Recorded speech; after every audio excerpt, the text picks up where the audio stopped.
Welcome you all to this particular presentation on the MOOC on media law and ethics. This episode or this module will discuss about the Creative Commons. Creative Commons is an extension of understanding the copyright issues.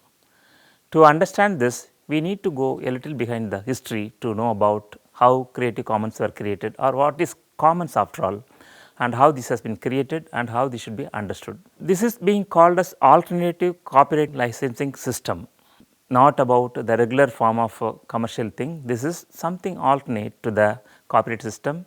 It is a binary. So, there are only two types, one is market controlled and the other one is completely free from the public domain.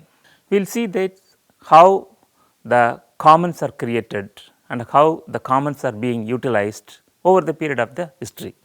If you look at the history, there are three levels of commons. One is commons. Commons refers to group of assets or the resources that has been given to the public by the public. The number two is anything that is being controlled by the state.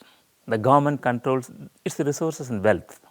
Wealth and resources are being shared with all the people by the government. And the third one is the market. Market shares the wealth and resources and it controls the entire resource of a society. If you look at the history of or the way in which commons are being created, there are two levels. One is the Creative Commons, the other one is GNU or the General Public License.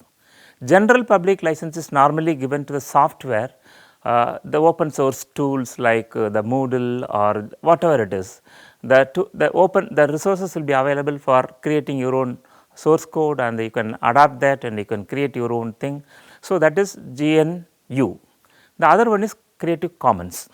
Creative Commons provide you the content, whereas GNU refers to the software. So, this is the basic idea we need to clarify it now. And if you go back to the history, there are three ways to manage the resources and share the wealth, as we have just talked about it. This is the state, the market and the commons. And if you look at the graph or the cartoon available on the screen, you will come to know that state is so powerful here and the commons are equally powerful or less powerful and the market is weak. And there are different ways of putting it. In some places, market is so powerful than the commons, than the state, and in some places commons are so good and other things are not so powerful. There is one explanation given by a scholar called Jonathan Rowe, who describes the commons as the air, the ocean, the web of species and the flowing water, all are part of commons. Whatever that is natural resources that are available, they are all part of commons. And something like language, the knowledge system and the public places, the park and the common places, they are all called commons. And some part of the commons are gifts of nature, others are products of human endeavor.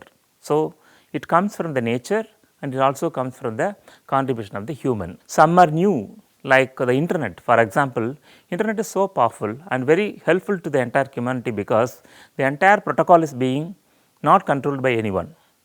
This is a combination of the controls. Everybody is having different kinds of levels of operating it, and internet is free because it is not being controlled by any group. Today, if you look at resources of modern days, there are two levels of resources available. One is physical, the other one is digital. Physical resources are depletable, exclusive and rivalrous, which means that if you take the resources, it will deplete at one point of time. For example, coal has some definite limit. And exclusive, if you take it to given to him, it will be belonging to him or her, and it is rivalry, it is rivalrous. Whereas, if you look at the digital resources, the resources are not depletable. It is actually, if I share my resource with X or Y, I will have the same thing, X will have the same thing and Y will have the same thing. The same way, it is non-depletable, non-exclusive and non-rivalrous. Just because you are having, you will not be better than me, just because somebody is not having, they will not be inferior to me. So, digital resources can be infinitely stored and it can be copied, distributed and without becoming depleted and close to zero cost. That is the nature of the digital resources. It is abundance rather than scarcity. Actually, the economy is working on the scarcity characteristics of economic models, but whereas digital resources are always abundance in model. So, therefore, there is a need to have rules and norms for managing the digital resources, which need to be different from the physical resources. There are three levels of thing that we have seen, right? Three domains that operate and control the commons, and the market sees the resources as a private goods. They call it commodities for sale. Whatever be the goods, they will consider it as a commodity, and it is always for sale.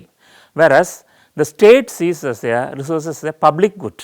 So, state will always see it as a public good that will add the value to the public. Whereas the common sees the resources as a common goods, providing a common wealth, extending beyond state boundaries. That they do not have any kind of limits. State can limit its resources only to the, that is why that copyright we seen that it is a territorial one that cannot go beyond the territory. And in contrast to the state market, resources in a commons are managed more directly by the people involved. Actually, the commons, who is managing the entire resources? It is not the government alone, it is not the group alone, it is everyone is involved in that. Everyone is having some kind of stake over the digital resources. So, no permission from the state or market is required to manage the or distribute the digital resources.